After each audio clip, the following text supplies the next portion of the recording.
Le séisme de l'affaire Dominique Strauss-Kahn, Anne Sinclair ne souhaitait pas en parler. 10 ans après, l'heure est venue pour l'ancienne journaliste de livrer sa vérité. Je veux que l'on comprenne bien que je ne savais rien des comportements de mon mari. À l'époque, Anne Sinclair est le premier soutien de Dominique Strauss-Kahn, une position qui lui vaudra de nombreuses critiques. J'étais avec lui dans la hantise du désaccord et la crainte de lui déplaire. Alors, est-ce de l'emprise? Je ne sais pas. Mais en tous les cas, de la soumission et de l'acceptation. Je suis un peu affaissé. Merci Yves de Ray d'être avec nous. Merci d'être là, journaliste et proche de DSK, rédacteur en chef de Forbes France. Merci, c'est toujours un bonheur de vous recevoir, Yves. Merci. Et c'est vrai qu'on a des extraits de l'interview d'Anne Sinclair au magazine Elle. C'est vrai qu'elle se dévoile au bout de 10 ans sur cette affaire. Comment elle va, Anne Sinclair, 10 ans après cette affaire? Je crois qu'elle va plutôt mieux. Elle s'est reconstruit une vie professionnelle, une vie sentimentale. Je crois qu'elle a tourné la page de la politique. C'est ce qu'elle m'a dit récemment, en fait, puisque après mon dernier passage dans notre émission, je l'ai eu au téléphone pour quelques précisions, donc on a un peu discuté, échangé. Donc, en effet, elle va plutôt mieux, et puis elle va vers la culture aujourd'hui, son bonheur, on le sait, c'est l'art contemporain, c'est l'opéra, et elle a l'occasion, je crois, à la télévision aussi, de travailler là-dessus. Donc, il y a plein de gens qui disent pourquoi avoir attendu 10 ans pour en parler de cette affaire? Pourquoi elle a attendu 10 ans? D'abord, vous avez vu comment elle en parle, hein, c'est-à-dire qu'elle ne rentre pas dans les détails de l'affaire, jamais. Hein. Elle ne parle pas des choses jugées, ni des choses pas jugées. Elle ne va pas sur le fond. Elle explique d'ailleurs quand même qu'elle n'a jamais eu une explication sur le fond avec son ex-mari. Donc elle en parle sur le plan des sentiments et du ressenti. C'est quelque chose, je pense, qu'elle a voulu taire. Et puis, vous savez, pendant 10 ans, elle entend beaucoup de choses. Et même parfois des Yves de Ray qui viennent parler d'elle, et donc à un moment donné, elle a envie, je pense, de dire sa vérité, quoi. Alors elle dit, le séisme qui a dévasté ma vie, je ne voulais d'abord pas en parler. Puis j'ai pensé qu'on allait me le reprocher, mais elle se fiche de nous. Alors j'ai choisi de raconter mon ressenti, uniquement mon ressenti. Je ne me sens pas autorisé à parler d'actes qui ne sont pas de mon fait. J'essaie d'être à peu près équitable, de ne pas tout repeindre aux couleurs d'aujourd'hui ou d'hier sur ses souvenirs avec DSK. Nous avons eu une période très heureuse. J'ai aimé cette vie et j'ai aimé cet homme. J'étais amoureux, je le trouvais très intelligent, très brillant, capable de s'intéresser à 1000 choses. Il n'était pas un homme politique uniquement tendu vers le pouvoir. Elle ne le critique pas du tout dans son livre ou dans le magazine, dans l'interview qu'elle fait. Non, je pense qu'en effet, elle est fidèle à ce qui s'est passé entre eux. C'est-à-dire que très longtemps, elle a été très heureuse. D'abord, elle était amoureuse follement de Dominique Strauss-Kahn. Hein. On connaît tous l'histoire du coup de foudre à la télévision en direct, quand le fauteuil se retourne dans Question à domicile, et elle le regarde, il se regarde, et ils tombent quasiment amoureux instantanément. Donc c'était quand même un démarrage prometteur. Et puis ensuite, en effet, ils ont eu des moments heureux. Et la chose étonnante qu'elle dit dans cette interview et qui explique beaucoup de choses, c'est qu'elle dit « je n'ai jamais rien su ». Exactement. Elle dit « je ne savais rien des comportements de mon mari ». Je ne savais rien des comportements de mon mari. Je sais que c'est très difficile à admettre. J'avoue que moi-même, si on me racontait cela, je ne le croirais pas. Mais pourtant, c'est vrai. On me croira ou pas. Il y a toujours eu des bienveillants et des malveillants. Tant pis pour ces derniers. Donc elle n'est au courant de rien. Voilà, ce qu'elle dit, c'est qu'elle ne croirait pas Anne Sinclair elle-même, quoi. Elle ne se croit pas elle-même, parce que ça paraît toujours un peu fou, et en même temps, on a tous eu, même autour de nous peut-être, ce genre d'histoire comme ça, de couple où on a l'un qui trompe l'autre énormément, tout le monde le sait, sauf le principal ou la principale intéressée. C'est ce qui est arrivé à Anne Sinclair, visiblement, aussi fou que cela puisse paraître. Alors, c'est justement là-dessus qu'elle m'a appelé. Après mon dernier passage dans votre émission, on s'est parlé, et c'est ça qu'elle m'a dit, qu'elle a voulu préciser, c'est voilà, ça paraît fou, mais je n'ai jamais su. Je sais que vous ne me croirez pas, que malgré ce qu'on se dit, vous ne me croiriez pas. Elle parle de déni même. Regardez ce qu'elle dit, elle dit j'étais dans le déni parce que j'étais dans la confiance. Il avait un pouvoir de persuasion très fort.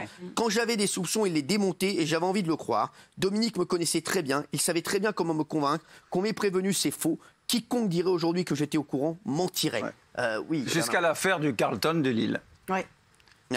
Alors, d'après ce qu'on m'a expliqué, toute la vérité de Dominique Strauss-Kahn lui est apparue lorsqu'elle a lu un livre qui était le livre de Ariane Chemin et Raphaël Baquet, Les Strauss-Kahn, où elles ont mis, en fait, il n'y avait pas d'informations nouvelles, mais elles ont mis bout à bout tout Strauss-Kahn, c'est-à-dire Nafissatou Diallo, Perros Kanaji d'abord, d'ailleurs. Donc elle a appris tout ça après. Elle a lu tout ça et elle s'est dit, mais bon sang de bonsoir, j'ai jamais rien vu, j'ai jamais rien compris.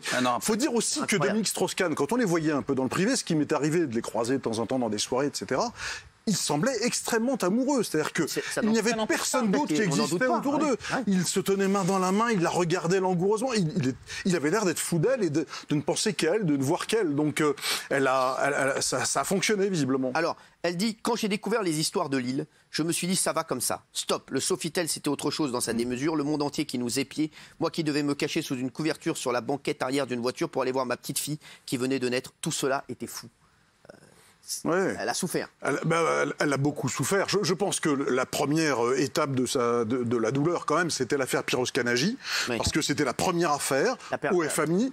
Donc il avait une aventure au FMI avec une jeune femme avec laquelle il avait un lien hiérarchique au FMI.